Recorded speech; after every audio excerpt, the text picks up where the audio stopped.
మగవాడి వంట ఆడదాని తంట నేనేమి సేతురోలింగ. వంటింట్లో ఫ్రిజ్ పక్కన అలా నవ్వుతూ నిలబడిన పోజు ఎంత అందమైన భ్రమ కీర్తి. ఏమిట అంతా నా భ్రమ.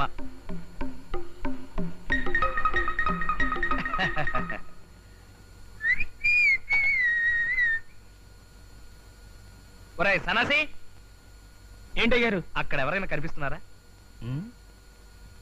ఇక్కడ ఎవరు లేరండి.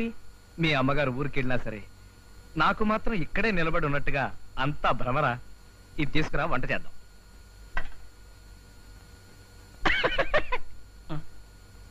నేను వంట చేయడం చూస్తే నీకు ఎగతాళిగా ఉందా? కొట్టానంటే గోప గులాబ్ జామ్ అయిపోద్ది. రా. ఏంట్రా పిచ్చా? కొట్టా పద.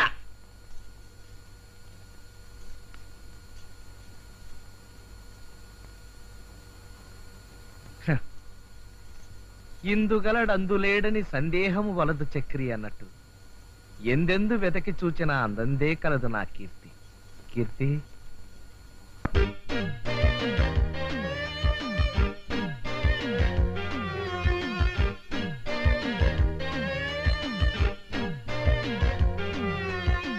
కీర్తి.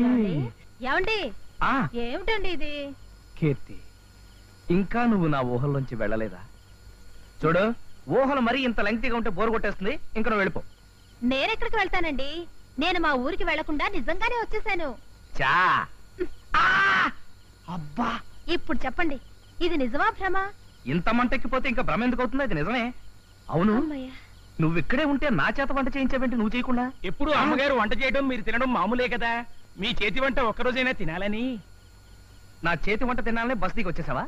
అది కాదండి, నేను బస్సులో వెళ్తుంటే ఇద్దరు ఆడవాళ్ళు మగాళ్ళ మనస్తత్వం గురించి మాట్లాడుకోవడం నేను విన్నాను. ఏం మాట్లాడుకున్నారు? భార్య పుట్టింటికి వెళ్ళినప్పుడు భర్త మరి ఆడదాంతో సంబంధం పెట్టుకుంటాడటండి.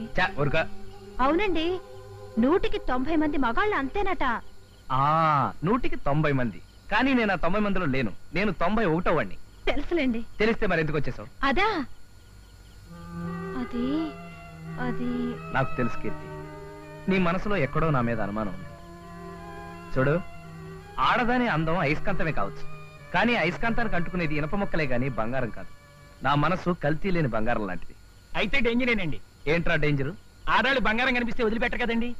ఒరేయ్, కొట్టానంటే గోప గులాబ్ జామ్ అయిపోతుంది. వెళ్ళిపోరా. లేరా. తన్నానంటే గోప గులాబ్ జామ్ అయిపోతే అవ్వల్లా. అసలు నాకు ఈ దుష్యంతుడనే పేరు ఎందుకు పెట్టేసరికేనా, మన ఫిగర్ను చూసి ఆడపోరీలు పచ్చగడ్డిని చూసిన ఆవుళ్ళు ఎక్కడ వెనకాల పడేటోళ్ళు. ఆ సంగతి ఇప్పటికి 25 సార్లు చెప్పారు. ముందు నా కారు సంగతి చూడండి. గట్ల కష్టమంటమేంది బాయ్? మాది రాయల్ ఫ్యామిలీ ఎరికేనా.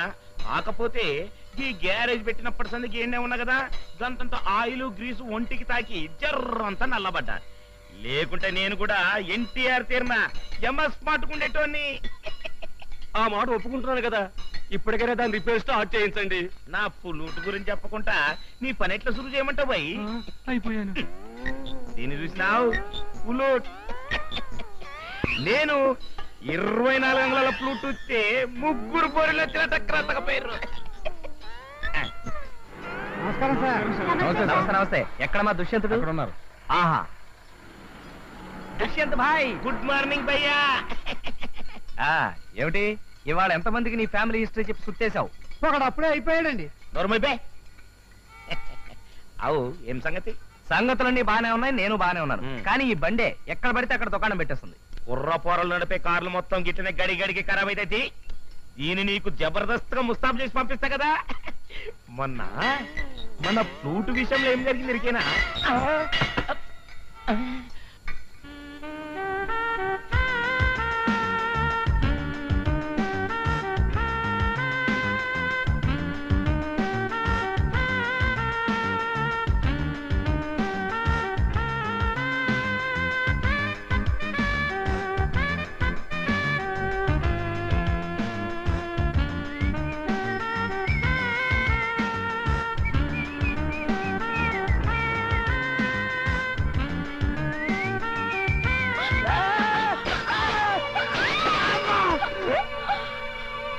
ఉమ్.